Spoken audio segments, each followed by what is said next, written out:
Este programa puede ser visto por toda la familia.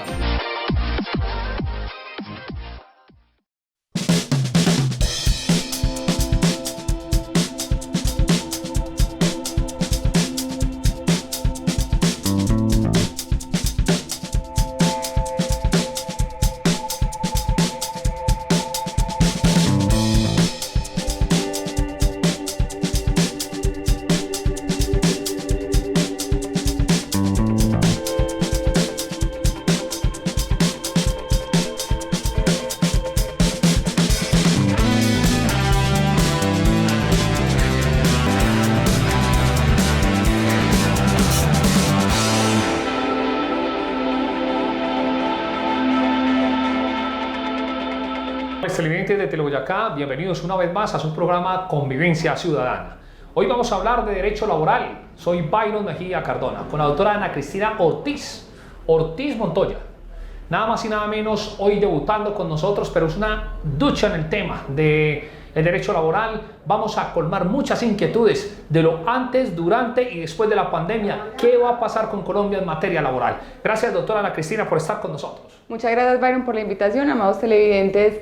Un placer para mí estar aquí con ustedes y poder compartir mis conocimientos al respecto en materia laboral y todas las implicaciones que ha tenido el tema de la pandemia en todo el tema de contratos laborales, implicaciones laborales y todo el desempleo que ha generado la situación por la que estamos atravesando. Así es, entonces vamos a estar con las pilas puestas todos los colombianos para que usted sepa qué va a pasar, qué está pasando y después no nos den un calmante para que todo el mundo se quede callado. Entonces vamos a dar comienzo a este tema tan interesante, tan importante que es el derecho laboral. Doctora Ana Cristina, vamos a dar un bosquejo de los tipos de contrato que han habido antes de la pandemia. No hablemos ya de la pandemia y no que ahorita, sino antes de. ¿Qué tipo de contrato existen en Colombia? Bueno, actualmente, conforme a lo establecido en el Código Sustantivo del Trabajo, se manejan 4 tipos de contratos laborales. El primero de ellos, que es el más conocido, es el contrato a término indefinido, según el cual pues específicamente no existe un término de duración establecido en el mismo. Tenemos el contrato a término fijo, que como su nombre lo indica, tiene un término establecido en la ley que siempre debe ser por escrito. Tenemos el contrato de obra o labor determinada, que se utiliza en algunos sectores de la economía, teniendo en cuenta que la finalización de la obra contratada da lugar a la terminación del contrato.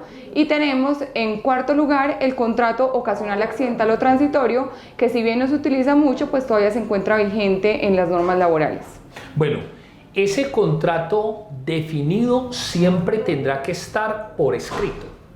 Efectivamente, bajo la modalidad de la forma del contrato laboral, tenemos el contrato escrito y el contrato verbal, y se exige, pues si bien no es una recomendación que se da a todas las empresas desde el punto de vista jurídico laboral, que los contratos siempre deben ser por escritos, el único contrato de acuerdo a las normas laborales que exige una formalidad para su validez es el contrato a término fijo, es decir, siempre tiene que ser por escrito. En caso de que se haga de forma verbal, será un contrato a término indefinido porque se desvirtúa la modalidad de contrato definido. Qué bonito, mejor dicho, qué especialidad, como explica usted de bien a todos estos televidentes. La felicito porque le va entrando uno en razón, y estos televidentes a nivel nacional e internacional saben que nos ven incluso por YouTube. Después le voy a explicar, Convivencia Ciudadana, y va a ver su programa, nuestro programa, y la gente lo llama a uno desde lejos y le dice: ve, quien estuvo allá para que me explique esto y esto. ¿Por qué? Ese contrato definido, me quedó otro momento ahí, es porque es el que cuando uno conoce que los patrones envían una carta o un oficio faltando 2 o 3 meses, no, ¿es cada cuánto?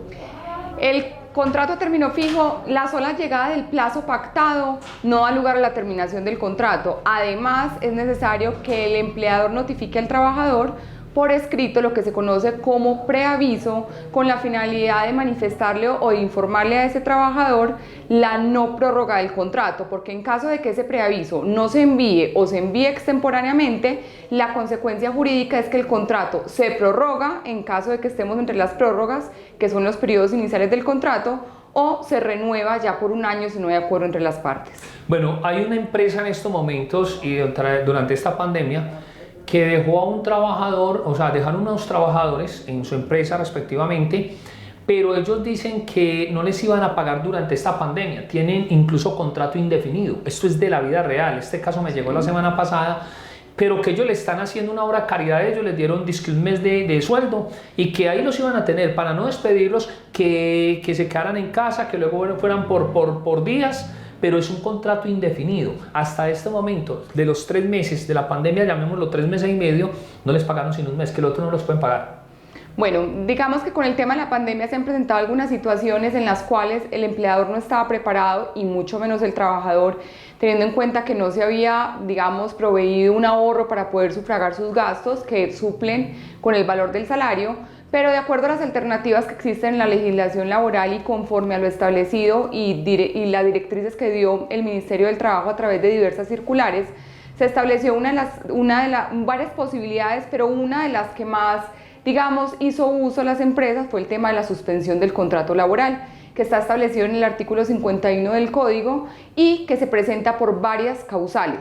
Entonces, digamos que las empresas, para poder exonerarse del pago del salario, es porque hicieron uso de la suspensión del contrato. Esta suspensión trae unas implicaciones y es que durante el tiempo que dure la suspensión, el empleador no paga el salario y por ende el trabajador no presta el servicio. Bueno, eso es porque se declaró una emergencia económica por una emergencia sanitaria, ¿cierto? Sí, pero entonces la cuestión es esto, doctora. Pero entonces el pueblo, el trabajador como tal, pues hay que entender al empleador, hay que entenderlo también. Pero entonces quedó con las manos arriba el trabajador, ¿o qué? Sí, efectivamente, como les decía al inicio, es una situación que no previó el trabajador, pero tampoco estaba preparado el empleador, sí. Pues teniendo en cuenta que de un momento a otro, de acuerdo a la situación por la que estábamos atravesando, tenía que suspender sus actividades y por ende no iba a generar ingresos en las empresas que efectivamente tuvo algún impacto la pandemia. Esa suspensión del contrato que yo menciono, Byron, se presenta por unas causales establecidas en la ley, que actualmente están vigentes, y las que hizo uso el empleador, sobre todo en este tema, fue el caso fortuito fuerza mayor, teniendo en cuenta que la pandemia fue un hecho imprevisible, pues que no era posible preverlo por parte de las partes que hacen parte de ese contrato de trabajo, e igualmente también hizo uso, en mi concepto errado, del tema de la licencia no remunerada, porque la licencia no remunerada tiene que ser solicitada por el trabajador y en época de pandemia lo que hicieron los empleadores fue solicitarle efectivamente a los trabajadores que firmaran una solicitud de licencia no remunerada, cuando finalmente era el mismo empleador quien estaba incitando o invitando a los trabajadores a hacer uso de esa situación. Ahora, ese artículo de la suspensión del contrato trae otra modalidad que podía encuadrarse en la situación, que es por temas económicos, que podía suspenderse hasta por 120 días. ¿Por qué no la usaron las empresas? Porque esa causal requiere autorización previa del ministerio. Y obviamente el ministerio lo que estaba buscando, o lo que en más esfuerzo hizo, era que no se suspendieron los contratos. Entonces no estaba dando ese tipo de autorizaciones. Contrario al tema de la fuerza mayor o caso fortuito, que solamente requería una notificación al ministerio y por ende ya se daba por suspendido los contratos. Aún así el ministerio ha hecho una inspección juiciosa, ha requerido a las empresas y ha solicitado pues que en la medida de lo posible se reanuden esas labores. Bueno, una cuestión, terminando, en la actualidad ya terminó esa parte de ese decreto que emitió el ministerio. Digamos que en este momento, ya con la reactivación económica que se dio a partir del día de ayer, pues ya las empresas no pueden argumentar una imposibilidad de prestar el servicio, teniendo en cuenta que se encuentran todas dentro de las posibilidades de prestar el servicio. Anteriormente, en la medida en que se fue abriendo gradualmente la economía, pues había empresas que por su objeto social todavía se encontraban dentro de un aislamiento obligatorio, no estaban autorizadas para operar y por tanto se mantenía, digamos, esas restricciones o era posible hacer uso de la suspensión del contrato. ¿Cree usted que yo que sé que usted es muy directa y yo soy muy directo, porque este programa se caracteriza por hablar de frente, ¿sí? Tanto en la radio como en la televisión, pero esto habrá generado también algunas demandas en Colombia debido a que los empleadores también hicieron uso de esa manera, o de lo que usted nos contó ahora, que lo había escuchado yo en un medio de comunicación, que eran ellos solicitándoles que al empleado, sí, que les pasara así? Eso sí fue legal, que uno le solicite al empleado y le diga, hágame el favor y me hace esta carta, me hace este oficio, y si él se niega a hacerlo, ¿qué? Efectivamente no es legal, en la medida en que, como mencioné ahora, la licencia no remunerada tiene que provenir específicamente de una voluntad del trabajador, y en este caso lo que estaba haciendo el empleador era invitando a los trabajadores para que efectivamente solicitaran esa licencia, para ellos resguardarse ante el Ministerio del Trabajo y decir, es que el trabajador me lo solicitó. Sin embargo, pues llama la atención que en empresas varios trabajadores al mismo tiempo, llamaría la atención del Ministerio del Trabajo quien está haciendo todo el tema de investigaciones para llevar a cabo unas posibles sanciones a las empresas por las irregularidades que se presentan en esa licencia no remunerada. ¿Qué pasa si el trabajador no la acepta? Pues hay empresas que optaron bien por dejarlos, digamos en el mejor de los casos, o en otras se les suspendió el contrato ya aduciendo un caso fortuito fuerza mayor que sí era argumentado y notificado por parte del empleador, o en su defecto fueron despedidos con el pago de la respectiva indemnización. Y eso, Byron, que hay que tener algo en cuenta, y es que los empleadores, por la situación por la que estaban pasando económicamente, muchos no contaban con los recursos económicos para pagar todo el tema de liquidaciones, indemnizaciones, y lo que hicieron fue hacer propuestas de pago incluso hasta el año 2021 para pagar ese ingreso con el que contaba el trabajador y que por la pandemia no pudo recibir. Bueno, que fue lo que pasó también, sí, porque hay que entender esa situación. Muy duro, muy difícil, pero hay de empresas a empresas y de pronto dicen, no, pues que esto no, nadie contaba con esto. Hay una situación, por eso es que el gobierno expidió leyes, decretos, y por eso dijo que la prima la tenían permiso para darla a más tardar en diciembre para quedar al día. Sí, de hecho, como la prima de servicio se paga, la primera de ellas, el primer semestre, se paga a más tardar el 30 de junio y la segunda el 20 de diciembre, se le dio la posibilidad efectivamente a los empleadores que la prima que se causaba el 30 de junio podía, digamos, pagarse en cuotas a más tardar o antes del 20 de diciembre de este año, pudiendo entonces de esa forma los empleadores contar con esos ingresos y flexibilizar dicho pago para no incumplir también a sus trabajadores, porque hay que tener en cuenta algo, y es que la suspensión del contrato, que fue como la herramienta que más hizo uso los empleadores, no suspende, por decirlo así, el pago o no impide el pago de las prestaciones sociales. A eso voy, perdón, que es que usted, mejor dicho, se las sabe todas, ¿o qué? Lo que pasa es que enseguida le vamos a contar a los televidentes, usted es docente. Sí, señor. Docente, en Derecho Laboral. Derecho Laboral. Nada, y puede decirnos dónde. Hace 9 años, en este momento, en el Salazar y Herrera, Institución Universitaria Salazar y Herrera. Y se ve que es así como exigente, que el alumno quede bien preparado, o eso es, ¿cierto que sí? Así es. Ahora vamos a hablar de eso, por eso me enorgullece mucho y quiero darle en estos momentos un respiro como locutor y presentador al tema de hoy y a los televidentes. La doctora Ana Cristina hacía muchos días había querido venir, pero se le han presentado unos inconvenientes por toda la carga laboral, llamémoslo pues por toda la responsabilidad que tiene para no quedarle mal a sus estudiantes, y le queda muy bien a toda la gente, además que también se presenta mucho en las secretarías de movilidad, ¿cierto? Así es. Sabes mucho de tránsito. Ahí voy, pero digamos que mi fuerte es el derecho laboral. Que el derecho laboral.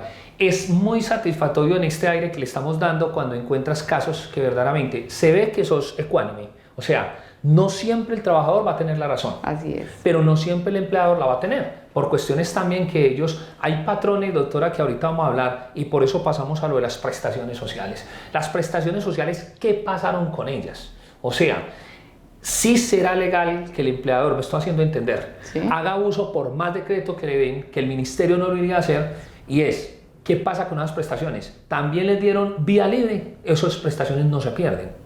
No, efectivamente el tema de la suspensión del contrato o cualquier situación que haya cogido en esta pandemia, el empleador no da lugar a la exoneración del pago de las prestaciones sociales. De hecho, digamos que la salida más drástica antes de dar lugar a la terminación del contrato fue la suspensión del contrato de trabajo, en la cual efectivamente no había pago del salario, pero digamos que el Código Laboral solamente autoriza descontar esos tiempos en los que estuvo suspendido el contrato para efectos de vacaciones y cesantías. Significa esto que si el trabajador laboró 360 días, todo un año, pero de esos 360 estuvo 3 meses por fuera, ya las cesantías y las vacaciones no se van a liquidar sobre 360 que hace, digamos, un año, sino que se le pueden descontar las 90 días en los que estuvo suspendido. Pero eso no ocurre ni con los intereses a la cesantía ni con la prima de servicio, caso en el cual se tienen que pagar por el semestre completo o en su defecto, en el caso de los intereses, por el año completo. Mejor dicho. Entonces, estamos hablando de la parte laboral, amables televidentes, si sus familiares, usted mismo está pasando por falta de una asesoría y todo, se comunica conmigo, Byron Mejía Cardona, al 305-97-7676, y yo le ubico a la doctora para que usted también nos empiece a apoyar a partir de hoy, que Claro entra que esta sí. familia de la televisión y la radio, ¿cierto? Con todo el gusto y el amor del mundo. No, de verdad, muchas gracias, se le dé ese dinamismo y todo eso. Le voy a hacer muchas preguntas de todas las inquietudes que todos tenemos. Claro que sí. Otra, pero vamos a hacer eso después de unos mensajes institucionales, ¿le parece? Perfecto. Ya regresamos en Convivencia Ciudadana, amables televidentes de Teleboyacá.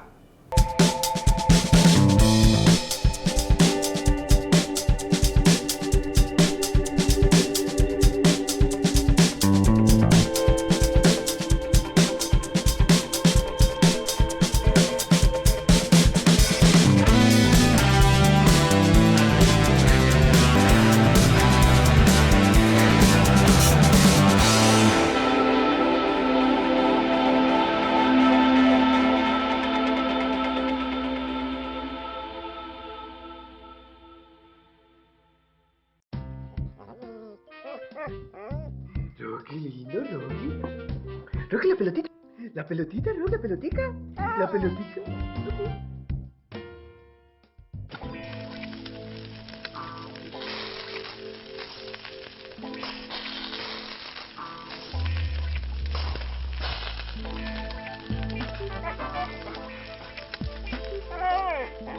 Llegó la televisión digital para todos, con una imagen real. TDT, la mejor señal está al aire.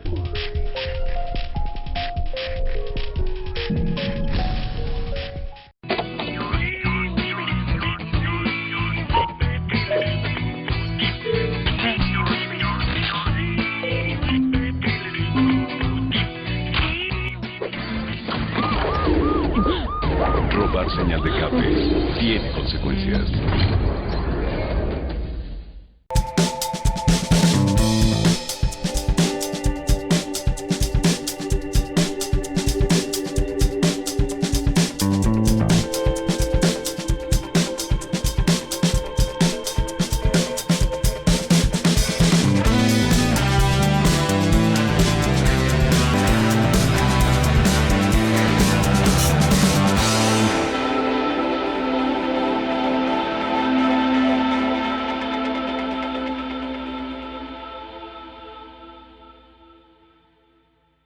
Estamos en Convivencia Ciudadana, estamos hablando sobre el antes, durante y después de la pandemia con la parte laboral.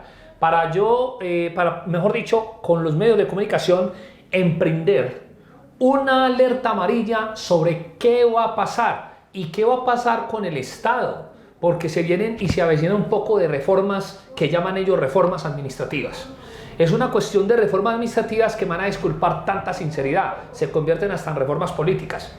Entonces, eso es lo que yo quiero que hablemos. ¿Qué va a pasar con los funcionarios públicos, con nosotros los funcionarios públicos? ¿Qué se viene dando? Estamos hablando de todas las empresas privadas, pero para el Estado también, porque también se trabaja mucho obra y labor y se trabaja otra mafia que existe en Colombia. Es que no es solamente el fútbol, es simplemente otro que se llama prestación de servicios. Doctora, necesitamos que todo eso, mejor dicho, necesitamos más programas.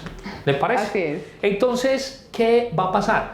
Esas famosas reformas administrativas, que los alcaldes son autorizados por los concejales, porque ellos son los que tienen la facultad de darles esas atribuciones, ¿qué se avecina para estos funcionarios? Pues digamos que en el tema de lo que mencionas, Byron, del contrato laboral o el contrato de prestación de servicios, sobre todo el último, presenta muchos inconvenientes tanto en el sector público como en el sector privado, pero de acuerdo a esto, digamos que el Código Sustantivo del Trabajo solamente regula las relaciones entre privados, es decir, el tema del sector público no es regulado por el Código Sustantivo del Trabajo. No obstante, en el tema privado, el contrato de prestación de servicios se presta para muchas confusiones, porque en materia laboral existe un principio que se denomina el principio de la primacía de la realidad sobre las formas contractuales. ¿Qué significa este principio? Que en materia laboral prima lo que se presenta en el mundo real por encima de los acuerdos. Entonces, muchos empleadores hacen uso del contrato de prestación de servicios con el fin de desconocer o vulnerar los derechos laborales de un trabajador por un ahorro de costos, por unos temas administrativos, pero finalmente cuando uno verifica esa relación que se presentó entre ellos, se da cuenta de que no existe un contrato de prestación de servicios que es de carácter civil o comercial o administrativo en el caso del sector público, sino que por el contrario, fue una auténtica relación laboral en la medida en que hubo una subordinación, unas órdenes, unas directrices, unas instrucciones para la prestación del servicio, y ahí es donde se presenta lo que se conoce como contrato realidad. Como un cumplimiento hasta de horario y todo. Cumplimiento de horario, está sujeto a informes, está sujeto a reglamentos, a procesos disciplinarios, tiene que pedir permiso para ausentarse, situaciones que a todas luces no deben presentarse dentro de un contrato de prestación de servicios. Oiga, doctora Ana Cristina, pero entonces le digo que es un porcentaje grandísimo de la violación a esa parte.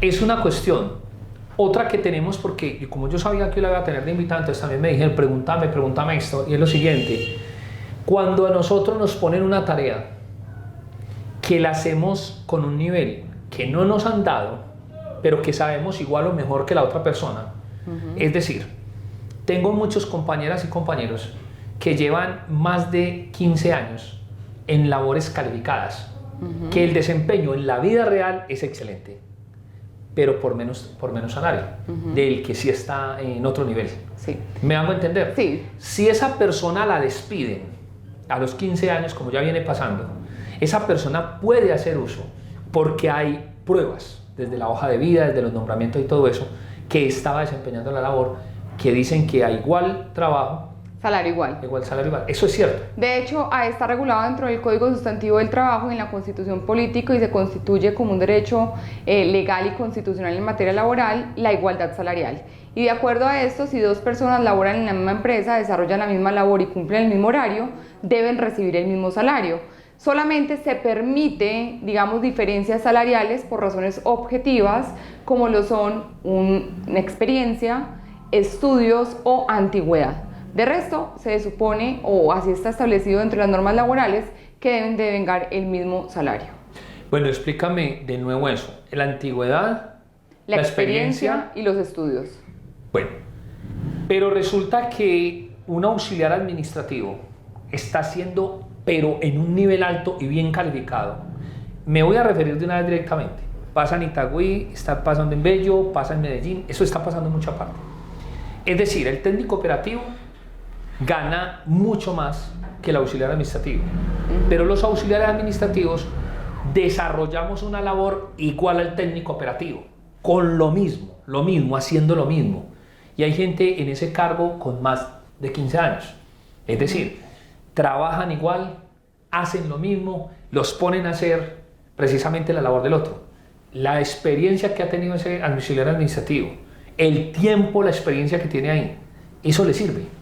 Claro, pues lo que pasa es que en el sector público habría que mirar todo el tema del escalafón de los cargos y las funciones asignadas para poder determinar la diferencia salarial o prestacional a qué se debe efectivamente, si no es por razones objetivas, sino que si por el contrario son razones diferentes a las que acabo de mencionar, habría lugar a revisar el tema y poder verificar qué incumplimientos se Una presentan. razón más directa, y pasa hasta en la empresa privada. Ve, haceme esto porque por necesidad del servicio. Y si me dice entender, Sí, por necesidad del servicio. de hecho, eso en el contrato laboral, de acuerdo al artículo 23 del Código Sustantivo del Trabajo, donde se establecen los elementos esenciales del contrato de trabajo, hablamos precisamente de la subordinación, y dentro de la subordinación debe tenerse en cuenta que el trabajador no solamente está supeditado a aquello que se genere como consecuencia desde el momento en que se suscribe el contrato de trabajo, sino a todas las situaciones que se desprenden o que se pueden ejecutar a lo largo del contrato, en virtud de la necesidad del servicio o de la necesidad, pues, de la empresa. Ahora, esa posibilidad que tiene el empleador de alegar una necesidad del servicio no es absoluta, es limitada, y en ese sentido, para algunas situaciones que se han establecido al interior de la ley, se exige una autorización por parte del trabajador para que no sean modificadas unilateralmente por parte del empleador y vulnerar los derechos del trabajador, porque debemos de tener algo en cuenta, y es que el derecho laboral, como comprende una parte trabajadora y una parte empleadora, digamos que las normas laborales siempre protegen más al trabajador, que es la parte débil dentro de la relación laboral, pero también debe establecerse o se debe, digamos, tratar de que esos derechos o esa balanza sea equilibrada para ambas partes. Bueno, detalles que a usted le hayan tocado en estas demandas, que usted me imagino que ha llevado muchas, y que se siente esa satisfacción dentro de la objetividad y decir, bueno, mira, encontré un caso de estos donde arbitrariamente lo despidieron. O también vamos a hablar, es de lado y lado, el abuso que cometen también con las incapacidades muchos empleados. muchos trabajadores, ¿cierto? Entonces esa situación, porque no se trata en ningún momento de decir que el patrón es el malo o es el empleado, es sobre el derecho, sobre la legalidad, las circunstancias que se encuentran, ¿cierto? Sí. Entonces, háblanos de dos experiencias, de experiencias que te hayan, por ejemplo, o te hayas dado cuenta de que vulneraron verdaderamente casos que a uno le impresionan. Es decir, yo tengo una de que me llevó a la radio en Río Negro, en una empresa, el hombre se accidenta a las 4 de la tarde, pero el hombre se queda ahí con ese accidente, se queda cojeando, y lo que pasa, le cae una lámina de esas donde él trabaja, resulta que se dan cuenta y todo, pero le dicen, no, quédese aquí, que eso le sale así, le sale así, le sale así, y eso le cogió una ventaja impresionante. A él lo despidieron en 3 días, lo despidieron, le dieron la nota, llevaba buen tiempo en esa empresa, pero quién sabe qué les dijo alguna cosa, quién les dijo en alguna cuestión que ellos al día siguiente lo volvieron a llamar y lo dejaron trabajando y le dieron una plata. Eso es legal, eso no se puede, eso es qué o qué. En el tema de la seguridad social y cuando inicia un contrato de trabajo, yo creo que las empresas tienen que ser muy estrictas en la medida de la afiliación, sobre todo en el sistema de riesgos laborales, porque la afiliación a la ARL debe realizarse el día antes de que inicie el contrato, teniendo en cuenta que la cobertura inicia a las 0 horas del día siguiente. Es decir, si yo voy a empezar a trabajar mañana 3 de septiembre, la afiliación debe hacerse desde el día de hoy porque la cobertura empieza a las 0 horas. Y se presenta mucho Byron, quien creyera en el descuido de las empresas, que las personas llegan a trabajar, supongamos en el ejemplo que estábamos mencionando, yo llego mañana a trabajar y a las 8 de la mañana el empleador me dice vaya, haga la afiliación a la ARL y en el transporte o en el trayecto tengo un accidente, quedo inválido y toda esa situación, digamos que al momento en que yo hago la afiliación como empleador a los sistemas de seguridad social como son ARL, pensión y salud, lo que se está buscando es trasladar el riesgo en caso de que se presente alguna de esas situaciones para el pago de prestaciones económicas y asistenciales, y el empleador no tiene conocimiento de eso, lo pasa por alto y le toca, digamos entre comillas por decirlo de una forma no muy bonita, le toca quedarse, digamos, con ese trabajador, porque aquí viene un tema muy importante y es el tema de la estabilidad laboral reforzada, que se presenta en varias situaciones. Actualmente se presenta esa estabilidad laboral en 4 o tiene amparo para 4 grupos poblacionales, y que muchas veces, si el empleador quiere ser justo, el trabajador en esas situaciones se presenta para muchos abusos, en el tema de las mujeres en embarazo, en el tema de las personas con alguna afectación al estado de salud. Bueno, una cuestión, con esto de la pandemia, otra queja, es que eso se desató un poco de cosas. Así es. Y es lo siguiente, a la persona que la aislaron, eso lo vimos también, la aislaron, se tiene que aislar los 14 días, los famosos 14 días. Escuchamos a las EPS diciéndole al Estado que les permitiera que ellos reconocían 3 días, que lo otro de ellos no, porque yo vi a un dirigente de ellos, era una propuesta. Cuando una persona, si estamos hablando de emergencia económica, porque se desató una emergencia sanitaria, ahí pierde la persona en los derechos de incapacidad. Sí le reconocen apenas, después de que le comprueben, le hicieron la prueba, le dijeron que sí tenía el coronavirus.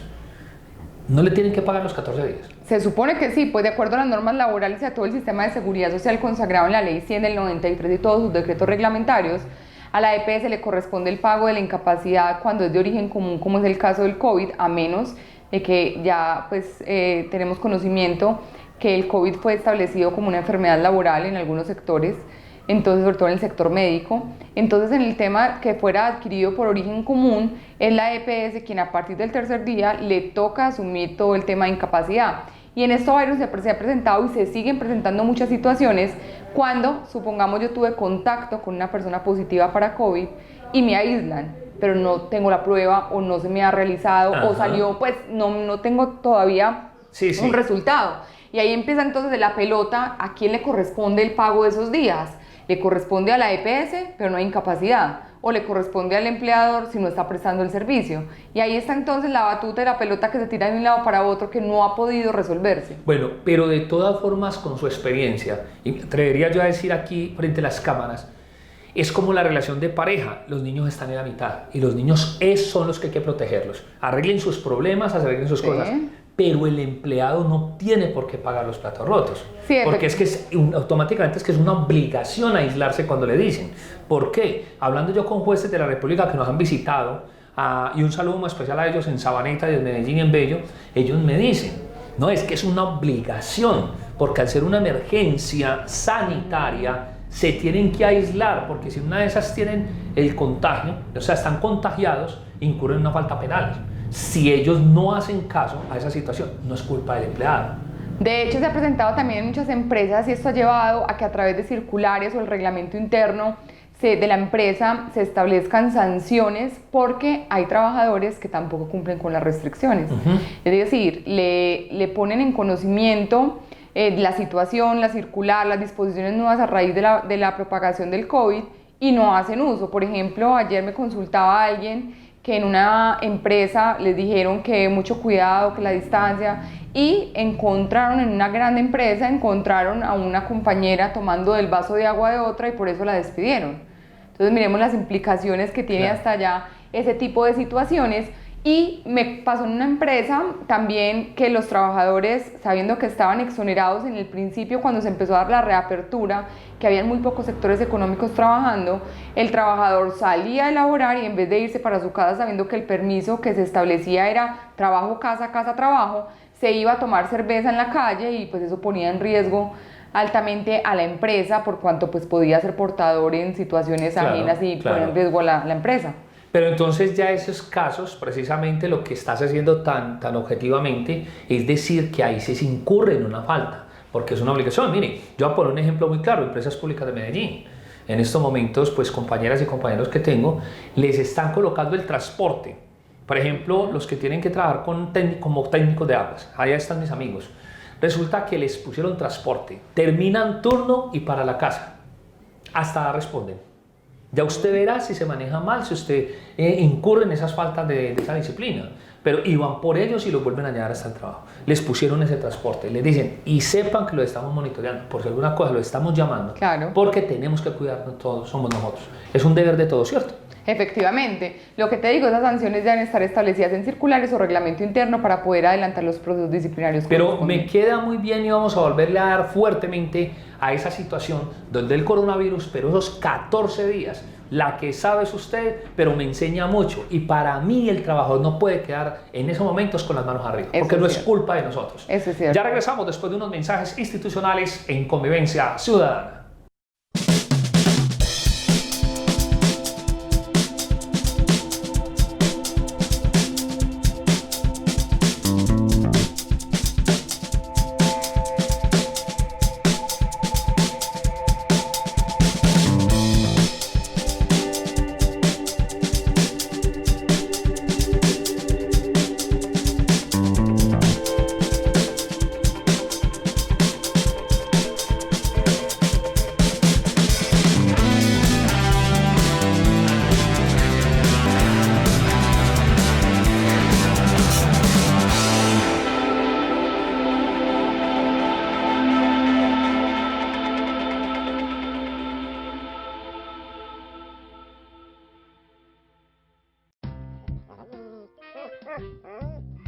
Qué lindo, Rocky. Rocky, la pelotita. La pelotita, Rocky, la pelotica. La pelotica.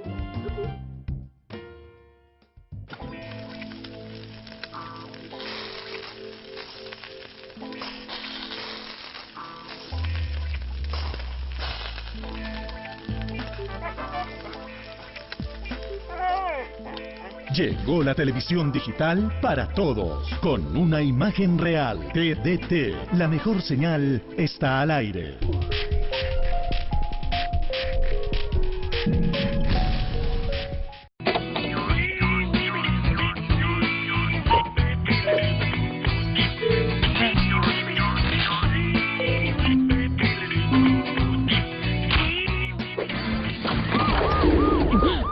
Robar señal de cable tiene consecuencias.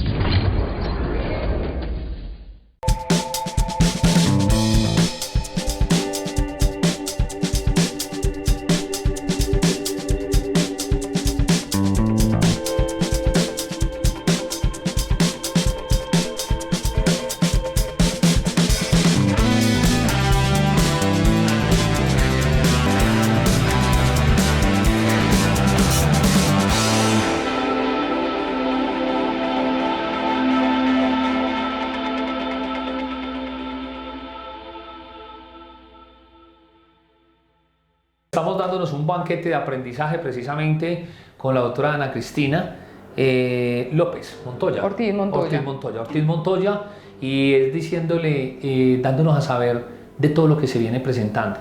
Vamos a hablar, también se les ha dicho, se ve mucho en los, ¿cómo se llaman esos empleos? Por ejemplo, cuando contratan las niñas o los jóvenes en las cafeterías, en las panaderías, que las ponen a lavar vasos, que las contratan por tiempo, y va uno a hablar donde yo me siento a tomar fresquito, que eso sí lo va a reservar, y no están afiliadas a la EPS. A la EPS, digamos que hay sectores de la economía que son muy informales, Byron, y que por ende, digamos que la persona que los contrata pasa por alto algunas situaciones sin contar con los riesgos a los que se expone evidentemente por esas situaciones o por esas omisiones. Y es muy dable es que como yo no tengo contrato escrito, entonces a mí no me pagan prestaciones sociales, yo no tengo ningún tipo de contrato, y así no debe establecerse. De acuerdo al Código Sustantivo del Trabajo, el contrato verbal es un contrato de trabajo y por ende se presume que es un contrato a término indefinido. Esto implica que como contrato laboral da lugar a todo el pago de prestaciones sociales, de salarios y de afiliación a la seguridad social. Aquí el riesgo se presenta cuando, digamos, ese trabajador tiene un accidente, cuando ese trabajador tiene una incapacidad médica, cuando ese trabajador queda en embarazo y no está afiliado a la seguridad social, que es el respectivo empleador quien tendrá que responder por el pago de esas prestaciones económicas, porque como les mencioné ahora, lo que uno hace como empleador al momento de afiliar a un trabajador a la seguridad social es trasladar el riesgo. Y si no lo está haciendo, no está haciendo la afiliación, pues eso implica que ante la ocurrencia de uno de esos riesgos sea el empleador quien los asuma. Bueno, hablando de la empresa privada, le pasó hace poco a muchos guardas de seguridad.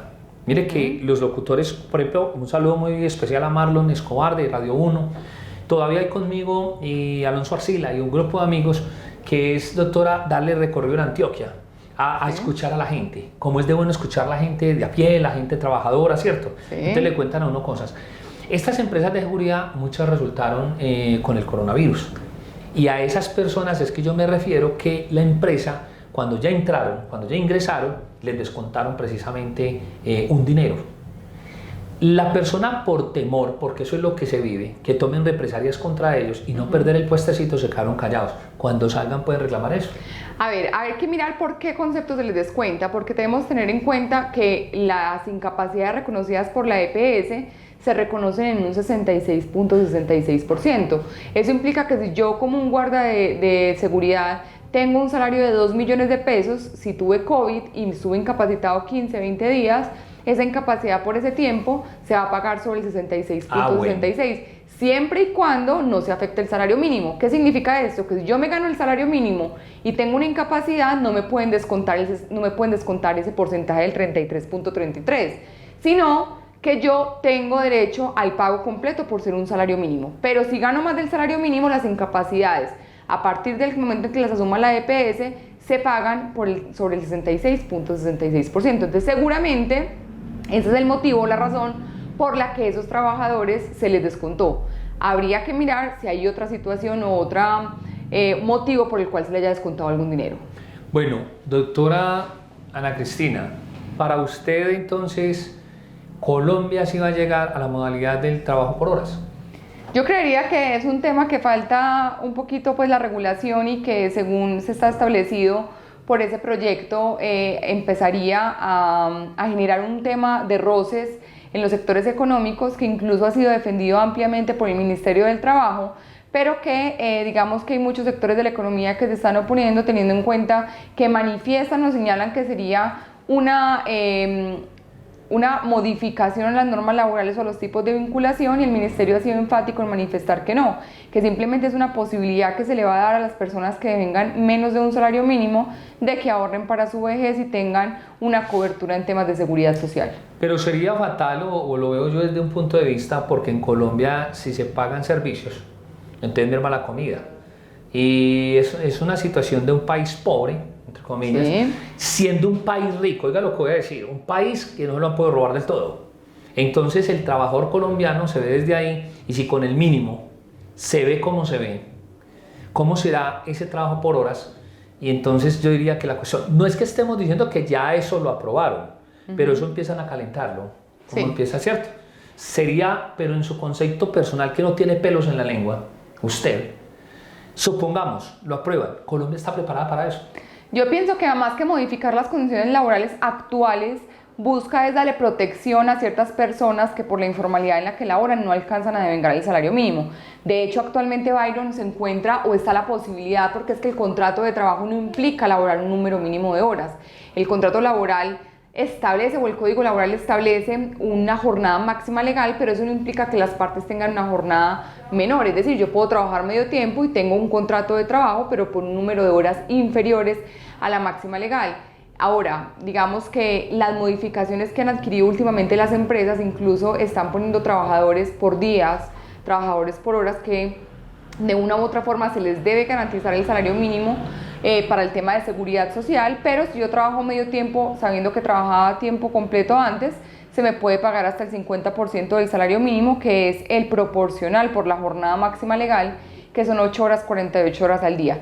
Sin embargo, en la situación en la que nos encontramos, consideraría que adoptar la metodología del contrato por horas o de hacerlo, digamos, esa bulla o esa propaganda en las empresas para poder ahorrar costos, iría en una situación desventajosa para los trabajadores y finalmente afectaría los derechos de porque como tú dices, Byron, si un trabajador que gana el salario mínimo a duras penas alcanza a sufragar sus gastos básicos, sus necesidades, ¿qué hacemos con un trabajador que se gane 400, 500 mil pesos y tenga un grupo familiar para solventar? Bueno, la OIT sí se ha llegado a lograr demandas grandes en Colombia, o eso siguen siendo como algunos sindicatos que son el modelo de adormecerse, porque yo estuve en un sindicato, jalonamos muchas cosas, pero me salí cuando ya se iban a echar a dormir con el patrón. Si llega la OIT a escuchar a Colombia, en caso tal de que se compruebe una violación total a los derechos laborales. Sí, la OIT a través de las personas o de los estados miembros, digamos que actúa a través de recomendaciones, y esto es lo que hace, y convenios. Ellos emiten convenios y recomendaciones. Los convenios, finalmente, el país que los acoja o los adopte, pues estará sometido a ellos, y las recomendaciones efectivamente se dan cuando observan alguna vulneración a un grupo poblacional en alguna situación puntual en materia laboral, que a través de ese documento llamado recomendación manifiestan, como su nombre lo indica, una recomendación al país miembro respecto a esa situación o vulneración que se está presentando. Un oyente y un televidente de nosotros que es fiel seguidor me comenta que trabajó hasta el año pasado 9 años seguidos en prestación de servicios, directamente en una institución educativa, o sea, dentro de una institución educativa como coordinador del área de la zona húmeda, de piscina. 9 años consecutivos recibiendo órdenes, cumpliendo horario y encargado directamente de allá. Salieron del servicio de él ahora en diciembre. Esa persona tendrá derecho a invocar alguna solicitud para reclamar alguna liquidación. Yo creería que sí. Aquí lo importante es diferenciar o conocer las diferencias que se presentan entre un contrato laboral y un contrato de prestación de servicios, como lo mencionábamos ahora. Y una de ellas es que el contrato de prestación de servicios se caracteriza por tener una autonomía técnica, administrativa y financiera, lo que no ocurre en el contrato de trabajo, en el que hay una subordinación. En ese orden de ideas, lo que tendría que hacer esa persona es acudir ante la jurisdicción laboral, ante un juez laboral, y presentar una demanda en la que solicite que se declare la existencia de un contrato de trabajo, y como consecuencia de esto que se ordene el pago de todas las prestaciones sociales y todas las vacaciones que se han generado como consecuencia de esa declaratoria. Ahora, que el tema más importante es el tema probatorio, porque no basta con que yo vaya y argumente ante el juez, aunque efectivamente le corresponde la carga de la prueba al empleador en desvirtuar esa subordinación que yo alego como trabajador, pero es importante demostrar el cumplimiento de horarios, el cumplimiento de órdenes, de instrucciones, los permisos que yo tenía que pedir para ausentarme, para poder que... Doctora Ana María, soy muy seguidor, voy a ese colegio, somos muy metidos los locutores así, no, nos gusta, y se lo podemos comprobar. Tuvieron que sacar incluso porque desde hasta la Secretaría de Educación y toda esta gente, y en el archivo secretarial de ese colegio hay argumentan muchas cosas. O sea, sí se puede comprobar la subordinación. Sí, se puede comprobar las horas, se puede comprobar cumpliendo incluso madrugada mucho. y se puede comprobar toda esa serie en 9 años. Ahora, igual la Corte Suprema de Justicia ha sido enfático en manifestar que todas las instrucciones que se den o las directrices que se den no siempre generan subordinación en un contrato de trabajo, pero sí hay que analizar cada situación para determinar cuáles indicios se presentan para declarar ese contrato. Bueno, vamos a las damas que ahora en la pandemia dieron a luz. ¿Cómo manejaron eso las empresas? Porque yo la felicito porque usted tiene una razón, es algo muy claro, no se trata tampoco de abusar del empleador. Sí. Pues porque entonces la empresa se va a pique y el otro siempre va a estar demandando. No, pero entonces las mujeres, ustedes las mujeres cuando representan o quedaron en embarazo o dieron a luz, esa sí se pudo hacer un ajuste o algo extraño en la cuestión de vacaciones, en la cuestión de maternidad, en la cuestión que les dan a ellas. No, digamos la licencia de maternidad que se les da a ellas hasta el momento está incólume la de reglamentación que corresponde a 18 semanas remuneradas. Ahora, por el tema del COVID, algunas de estas mujeres se incapacitaron o tuvieron recomendaciones médicas en la medida en que no podían asistir al lugar de trabajo y si encontraron algún tipo de incapacidad, el cambio que se presenta es que la licencia de maternidad está establecida para que la persona que está en embarazo, la mujer en embarazo, pueda disfrutar de esas 18 semanas, 2 semanas antes del parto. Es decir, 2 antes del parto y 16 semanas. En el caso de que la madre se encuentre incapacitada hasta el día del parto, pues las 18 semanas se van a contabilizar después de ese momento. Entonces, en ese orden de ideas, la afectación se dio en temas de cuidado, de prevención respecto a ellas, pero la licencia de maternidad no se afectó, no tuvo ningún tipo de afectación.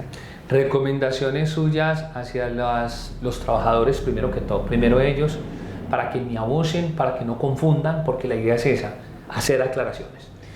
Yo pienso que los trabajadores lo primero que tienen que hacer es asesorarse, analizar el caso concreto y realmente conocer las normas laborales, porque muchas veces por desconocimiento o porque a aquel compañero mío le pasó esto y esto, entonces yo como trabajador considero que en mi caso de manejarse de la misma forma, situación que no tiene cabida, porque yo pienso que cada situación particular, cada tipo de contrato, cada relación laboral tiene un estudio distinto y una perspectiva distinta y por tanto mi invitación es a que se asesoren para que puedan efectivamente conocer cuáles son sus derechos a la luz del derecho laboral y efectivamente si fueron objeto de algún tipo de vulneración por parte del empleador. Doctora, tienes también, primero de todo tienes el conocimiento, pero por ejemplo cuando los trabajadores deben de ser enviados, ¿cómo le llaman a eso? Cuando los revisa un médico laboral, porque ellos imparten unos conceptos claros, o sea, dan un concepto de ellos, pero por ejemplo usted le lleva un caso, ¿cómo se le lleva un caso a una persona cuando usted nota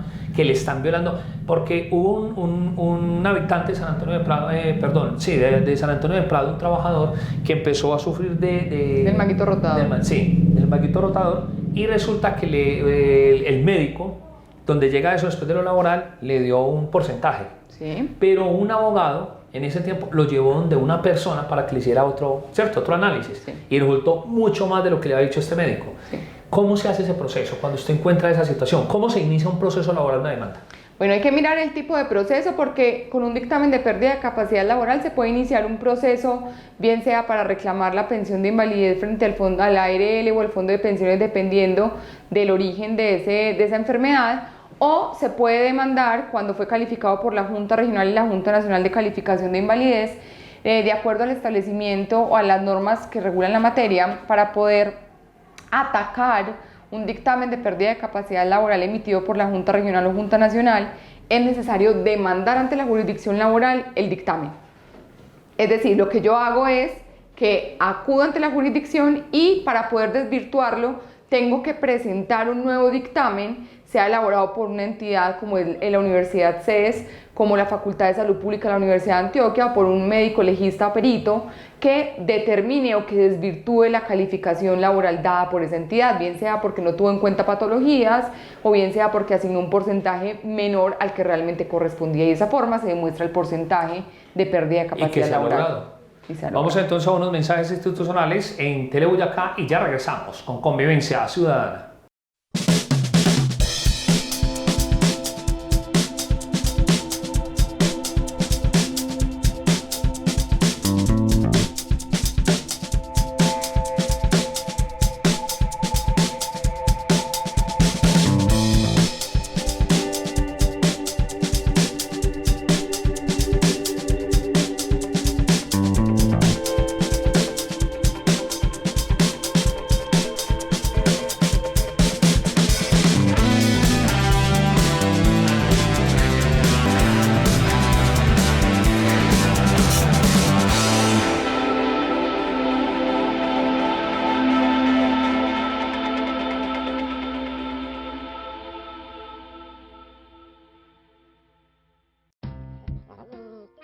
Oh, qué lindo, Rocky. Rocky, la pelotita. La pelotita, Rocky, la pelotica. La pelotica. Rocky.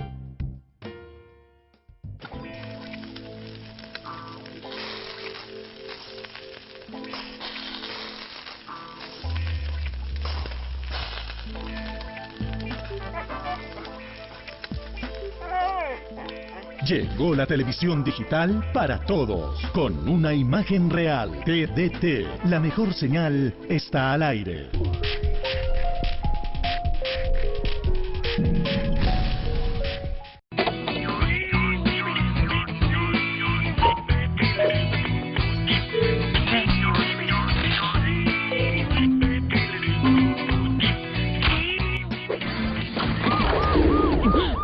Robar señal de cable tiene consecuencias.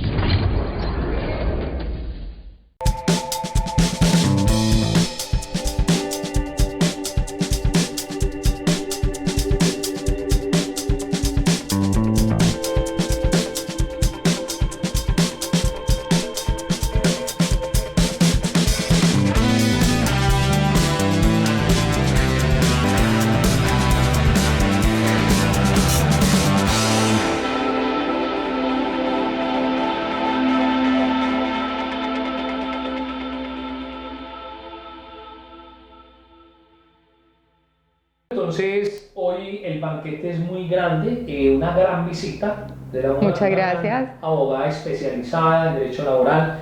Cuéntanos aquí en Otro Respiro que hacemos en Convivencia Ciudadana, ¿cómo te ha parecido el programa? Excelente, me parece una oportunidad muy bonita de poder prestar este tipo de asesoría o tratar estos temas de interés con toda la comunidad y poderles pues como hacer ver las situaciones en las que nos encontramos tanto como trabajadores como empleadores y que finalmente esa situación bajo una asesoría puede dar lugar a que efectivamente se dé la protección a esos derechos de los trabajadores. ¿Llevas procesos laborales? Sí, Byron. Cuéntanos entonces cómo te ubicamos también, ellos me ubican, pero también pues, cómo te ubican, dónde, o si tienes una oficina o a dónde, o tienes una oficina donde atender. Tengo una oficina en el centro por el Parque Berrío, pero digamos que actualmente las visitas están restringidas teniendo en cuenta la pandemia, entonces yo pienso que el contacto lo pueden hacer a través de ti. Listo. Entonces se ubica conmigo en el 305 97 76 76. Quiero que le envíes un saludo muy especial a quien quieras mandárselo, a quien quieras enviarle un saludo así. Nosotros podemos hacer quemarropa. Esto se llama quemarropa porque es algo muy sencillo y muy bonito. ¿A quién quieres saludar? Bueno, como lo decía Byron, digamos que soy docente y me parece una actividad muy linda y muy enriquecedora y por eso agradezco a cada una de las personas que han pasado por mis aulas, han sido mis estudiantes en la medida en que han ayudado a que mi conocimiento crezca y a enriquecer todas esas situaciones que hoy me tienen acá. ¿Dónde vives? ¿Qué haces? Cuando usted ya no está en esos momentos que es difícil dejar de estudiar y salirse de esa monotonía, llamémoslo así, que es una pasión que sientes? Porque ¿Sí? a veces no tenemos una pasión que sientes, pero los tiempos libres ¿qué hacen? Trabajar o descansar. Ya el fin de semana descansar, pero en semana digamos que manejo todo el tema laboral, bien sea a través del litigio, a través de la asesoría de empresas y a través de todo el tema de la docencia. Eso está muy bien. ¿Cómo está conformada su familia, su núcleo familiar? Solamente pues soy casada, no tengo hijos, pero mi núcleo familiar pues como un padre, madre y somos 4 hijos. Muy bien. ¿Y periodista desde temprana edad? ¿Será? Yo creo que sí. Sí. Parece de una vez y nos damos cuenta desde aquí que sos objetiva, sos berraca, emprendedora y analizas todo. No te gusta que te hablen por las ramitas, sino dígame a qué se refiere. Sí, yo pienso que uno no puede satanizar las situaciones ni en materia laboral decir es que el trabajador es muy malo o el empleador muy malo, no, yo pienso que hay de los dos. Hay empleadores que efectivamente burlan las normas laborales respecto a sus trabajadores, pero también hay trabajadores que desconocen los derechos que como empleador tiene. Entonces, en ese orden de ideas, pues digamos que yo no estoy de un lado ni de otro, sino que yo estoy del lado de la justicia y de la ley, y por ende siempre hay que buscar y escuchar ambas partes para poder llegar a tomar una decisión ecuánime y justa para ambos. En Envigado tenemos un caso concretamente de una persona que está privada de la libertad en la parte domiciliaria, ¿Sí? el cual podemos contribuir con toda nuestra gente y jueces que nos han apoyado. Nosotros estamos en muchas cosas, pero este muchacho se fue a trabajar a un taller en medio de la situación económica. La verdad es que no estamos midiendo quién, pero él estuvo trabajando en un taller 2 años, porque él sabe mucho de mecánica. Se rebuscó los pesos y todo eso, pero trabajó un año, le pagaron, y el otro año le robaron esa liquidación. Pues entonces lo dieron porque no lo aventaban allá al juzgado. Sí. ¿Ahí qué pasa? Yo pienso que una cosa no tiene nada que ver con la otra. La violación a su condena o a su situación penal, digamos que no tiene nada que ver con el contrato. Los elementos del contrato de trabajo para que este sea válido no en ningún momento consagran una situación de tipo penal y por ende para mí el contrato laboral nació a la vía jurídica y por ende tiene derecho a todo el pago de salarios y prestaciones sociales. ¿Cierto? Una cosa no va por la otra y que si de pronto tiene que, o lo llaman de una parte de esas, ya tiene que cumplir es con la otra parte, que es la penal, y todo eso, ya ese es otro cuento. Efectivamente, la sanción en materia penal no tiene nada que ver con el contrato laboral que haya desarrollado. Doctora, mensaje para los venezolanos que están siendo contratados en este país. No, antes por el contrario, yo le tengo amor porque todos somos una patria. Lo que pasa es que se han aprovechado empresarios colombianos Mucho. y en el trabajo informal demasiado. Tengo casos, si usted me cree, donde recorro muchas partes, donde las tienen trabajando, pero jornadas, hasta por un poco menos del mínimo. Efectivamente, eso es lo que se está presentando, teniendo en cuenta, esa es la razón de ser por la que yo mencioné al principio, que el derecho laboral protege mucho al trabajador, teniendo en cuenta que el empleador muchas veces abusa la necesidad del trabajador. Y ese es el motivo por el cual esas normas consagran todo este tipo de derechos y posibilidades para los trabajadores. De hecho, eso es lo que se presenta en materia laboral con el tema de los venezolanos, por cuanto ante esa necesidad de trabajo que requieren, lo que hacen las empresas es aprovechar esa situación y contratarlos vulnerando esos derechos laborales, pero deben tener algo en cuenta. Lo primero de todo es la legalización para que puedan prestar el servicio en Colombia con el respectivo permiso y adicionalmente deben tener en cuenta que aunque hayan accedido por necesidad a suscribir ese tipo de acuerdos o contratos, esas cláusulas se consideran ineficaces y por tanto se entienden por no escritas. Y en ese orden de ideas, el hecho de que ustedes hayan accedido a laborar por menos de un mínimo, sin prestaciones sociales, sin afiliación a la seguridad social, no da lugar a que se les desconozcan esos derechos. Como son cláusulas ineficaces y se entienden por no escritas, esto implica que puedan acudir ante un juez laboral para que puedan reclamar sus derechos. A eso voy, con eso la saco del estadio. Independientemente que como usaron de esa necesidad, porque son muchos y muchas, usted sabe que en la calle esto está lleno, ellos pueden recurrir y así no hayan tenido los documentos, pero fue que esa necesidad los contrató. Sí, eso en el tema de la necesidad, aquí hay algo muy importante y es que deben estar legalizados para trabajar en Colombia. Pero entonces si trabajaron, sí, porque ese es el requisito, Sí. pero si están en esas cafeterías, están en los negocios y están trabajando, déjenme trabajar así, la responsabilidad no recae también sobre el empleador. ¿Sobre el empleador? El empleador y ella. Ella no, porque es que No, ella es él. es él. Es como con una empleada del servicio doméstico, una empleada le dice a uno, tranquilo, no me afilie a la seguridad social que yo no quiero perder el CISBEN. Sí. Eso no importa, usted puede renunciar, pero el día de mañana el trabajador sale de la empresa, sale de la casa, demanda y tiene todas horas de ganar porque no se pueden renunciar a los derechos mínimos laborales que consagran las normas laborales. O sea, queda claro, la responsabilidad es de usted como empleador, porque usted es el que tomó la decisión. Así es. ¿Cierto? Entonces la persona puede haber trabajado todo un año seguido, con unos turnos bien extensos y todo eso, y no tiene ni siquiera seguridad social.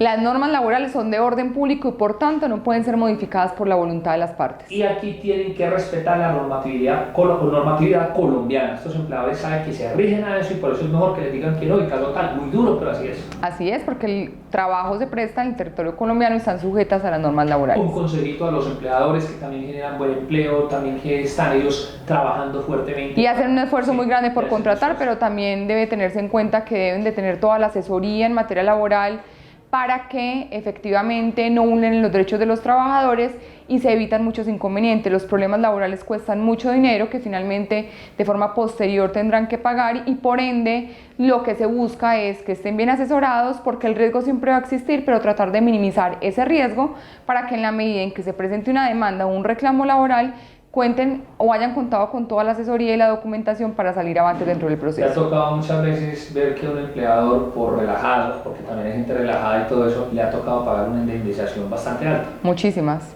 Muchísimo. Sobre todo el tema de la sanción moratoria, que es lo que anteriormente se conocía como brazos caídos, que la gente no paga liquidación porque considera que no tiene plata o cualquier situación, y posteriormente por unas prestaciones de 500.000 pesos tienen que pagar 30 millones de pesos por una sanción. Esa palabra de brazos caídos que siempre la escuchamos, ¿verdad que eso no se llama así? ¿O sí? No se llama sanción moratoria. Sanción moratoria. Sanción moratoria. ¿Dónde hablaron eso de brazos caídos? Así se llamaba anteriormente. Pero Se le decía. No le tocó eso, pero No, a mí no me toca. Siempre nos dijeron eso. Así. Doctora Ana Cristina, gracias por haber estado con nosotros. No se nos fue, mejor dicho, este espacio muy ligero. Y gracias porque salimos más enriquecidos con ese conocimiento a nivel laboral. Muchas gracias a los televidentes y a ti, Byron, por la invitación, y espero que haya sido pues de su entera agrado esta visita. Gracias también a nuestro director general, a Andrés Felipe Jiménez, a Jairo Gutiérrez, nuestro gran camarógrafo, cada 8 días con ustedes, y por supuesto a Cindy Jauregui. Y a este amigo de ustedes, Byron Mejía Cardona. Muchas gracias y hasta la próxima Inconveniencia Ciudadana.